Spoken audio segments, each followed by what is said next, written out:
राज्य पद है ये। और जितना उच्च राज्य पद प्राप्त होगा उतना ही पाप का भागी इस काल के जाल में जीव गणा होगा। ये राज्य तो 10 दिन का और करोड़ों वर्षों का नरक, फिर गदार कुत्ता कमर टूटेगी, काग खाएंगे, फिर कुत्ता बन के कीड़े पड़ेंगे, वो पाप रहेंगे न्यारे, वो इसको भोगने पड़ेंगे। अब ये खुद स्वीकार करते हैं कि मैंने मुश्किल से कभी कोई टाइम थोड़ा बहुत मिलता है तो लक्ष्मी जी के पास थोड़ा बहुत समय बिताता हूँ, नहीं तो मैं ज़्यादातर तप करता हूँ, फिर युद्ध करता रहता हूँ। और भगवान 600 साल पहले बताया करते परमात्मा, उसकी बात हमारा जची कोई ना, क्योंकि इन अज्ञानियाँ ने हमारे अंदर अज्ञान इतना ठोक दिया था, उस झूठ को सच्ची जता रखी थी। अब विष्णु जी तक है मैं दुर्गा से ऊपर कोई भगवान नहीं मानता, मैंने बेराय को नहीं, ज्ञान नहीं।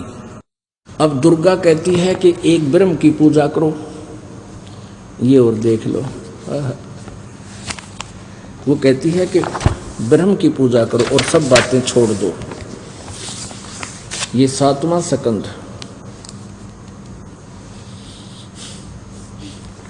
और प्रश्न नंबर 562 पे संक्षिप्त देवी भागवत। देवी के द्वारा हिमालय को ज्ञानोपदेश, ब्रह्म स्वरूप का वर्णन। श्री देवी जी कहने लगी, पर्वतराज ये हिमालय को ज्ञान दे रही है, हम यहाँ है उस ब्रह्म स्वरूप का वर्णन, हम ब्रह्म का स्वरूप ही पढ़ेंगे। इसने अपने बारे में थोड़ा लिखा, लेकिन वास्तविकता ये बता दी यहाँ पर उस ब्रह्म का क्या स्वरूप है यह बतलाया जाता है, जो प्रकाश रूप सबके अत्यंत समीप में स्थित गुह है, हृदय रूप गुहा में स्थित होने के कारण गुहाचर नाम से प्रसिद्ध है और महान पद अर्थात परम प्राप्य है। वह समस्त प्रजा के ज्ञान से परे है, अर्थात किसी की बुद्धि में आने वाला नहीं है, यह तुम जानो। जो परम अक्षर रूप है, जो सूक्ष्म से भी अत्यंत सूक्ष्म है, जिसमें संपूर्ण लोक और इन लोकों में विनिवास करने वाले प्राणी स्थित हैं, वही यह अक्षर ब्रह्म है, वही सबके प्राण है, वही सबकी वाणी है और वही सबके मन है। वह यह परम सत्य और अमृत अविनाशी तत्व है। यानी ब्रह्म को कदे अक्षर परम कह रही है, क्योंकि इसको भी ज्ञान नहीं है दुर्गा को। और उस वेदने योग्य लक्ष्य का तुम वेदन करो, मन लगाकर उसमें तन्मय हो जाओ। सौम्य उपनिषद में कथित महान अक्षर रूप धनुष लेकर उस पर उपासना द्वारा तीक्ष्ण किया हुआ बाण संधान करो और फिर भावानुगत चित्त के द्वारा उस बाण को खींचकर उस अक्षर रूप ब्रह्म को ही लक्ष्य बनाकर वेदन करो। परवण उसका नाम है, यानी ओम तो मंत्र धनुष है, जीवात्मा साधना करती है वो बाण है और ब्रह्म उसका उद्देश्य है, ब्रह्म लक्ष्य कहा जाता है। यहाँ देखिएगा, उस एकमात्र परमात्मा को ही जाने, दूसरी सब बातें छोड़ दो। उस एकमात्र ब्रह्म को ही जाने, दूसरी सब बातों को छोड़ दे। यानी और किसी भी देव की पूजा नहीं करनी, अपनी को भी मना करती है ये। यही अमृत रूप परमात्मा के पास पहुंचाने वाला पुल है। संसार समुद्र से पार होकर अमृत स्वरूप परमात्मा को प्राप्त कराने का यही सुलभ साधन है। जिस प्रकार रथ के चक्कर मारे लगे, यहाँ देखो, इस आत्मा का ओम के जप के साथ ध्यान करो। ओह कि उस परमात्मा की भक्ति केवल ओम का नाम से जाप करो।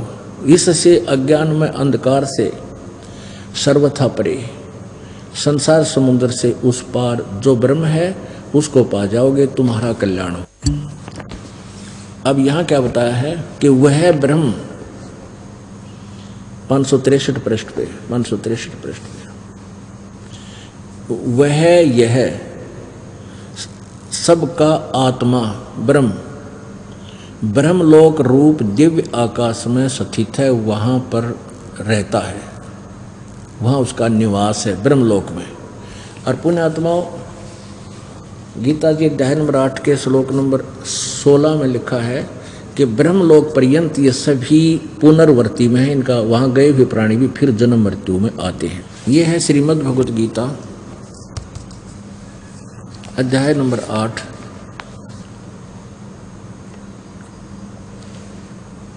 और श्लोक नंबर 16। हे अर्जुन, ब्रह्मलोक पर्यंत सब लोग पुनरावर्ती में हैं। यहाँ देखना, इन पुनरावर्ती का क्या अर्थ दिया है, अर्थात जिनको प्राप्त होकर पीछे संसार में आना पड़े, ऐसे। इसको पुनरावर्ती का इन्होंने यहाँ इसका सरलार्थ भी किया है। बताएं कि हे अर्जुन, लोक ब्रह्मलोक पर्यंत सब लोग पुनरावर्ती में हैं। अब यहाँ लिखा ना, इन्होंने आगे अनुवाद गलत किया है, परंतु किंतु मुझे कुंती पुत्र मुझे प्राप्त होकर पुनर्जन्म नहीं होता। अगर ये नहीं बनता, इसका अर्थ है कि जो ये नहीं जानते, जिसका वास्तविक अर्थ ये है, जो ये नहीं जानते कि ब्रह्मलोक पर्यंत सभी तो उल्टे आते हैं, ब्रह्मलोक में गए हुए वापस आते हैं, जो ये नहीं जानते वो मुझे प्राप्त होकर भी जन्म मृत्यु में ही रहते। इसका अर्थ तो ये बनता है, इन्होंने अनुवाद गलत किया है। यदि ये अनुवाद सही हो इनका कि मुझे प्राप्त करके फिर कभी जन्म मृत्यु नहीं होती, तो फिर वो सारे श्लोक गलत हो जाते हैं। दूसरे अध्याय का 12वां, चौथे अध्याय का गीता जी के 4था और 9वां, चौथे अध्याय का 5 से लेकर 9, और भी काफ़ी जगह इसने बताया है कि उस परमात्मा की भक्ति कर वही पूर्ण मोक्षदायक है। तो इससे ये सिद्ध हो गया कि ब्रह्मलोक तक गए हुए भी जन्म मृत्यु में आते हैं, उनका पूर्ण मोक्ष नहीं होता। इति सिद्धम। अब ब्रह्म कहता है, आपने अभी पहले सुना कि हे अर्जुन, तू सर्वभाव से, गीता जी अध्याय नंबर 18 के श्लोक नंबर 62 में, तू सर्वभाव से उस परमेश्वर की शरण में जा जिसकी कृपा से, यानी वो उसकी पूजा के लिए बताता। जैसे गीता जी अध्याय नंबर 15 के श्लोक नंबर 4 में आपने पढ़ा कि तत्व ज्ञान प्राप्त होने के उपरांत उस परम पद परमेश्वर की खोज करनी चाहिए, जहाँ जाने के बाद फिर कभी लौटकर संसार में साधक नहीं आते। और जिस परमात्मा ने सारे ब्रह्मांडों की रचना की है और मैं भी उसी की शरण में हूँ, ये दृढ़ निश्चय करके उससे की भक्ति करनी चाहिए।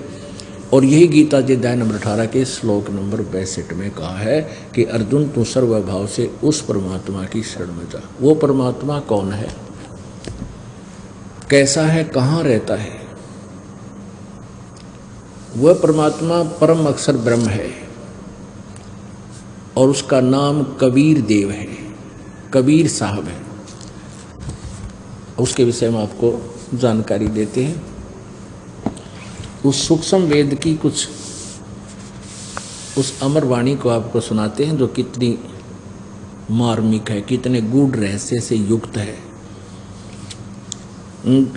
आदरणीय गरीबदास साहिब जी को परमात्मा की प्राप्ति हुई।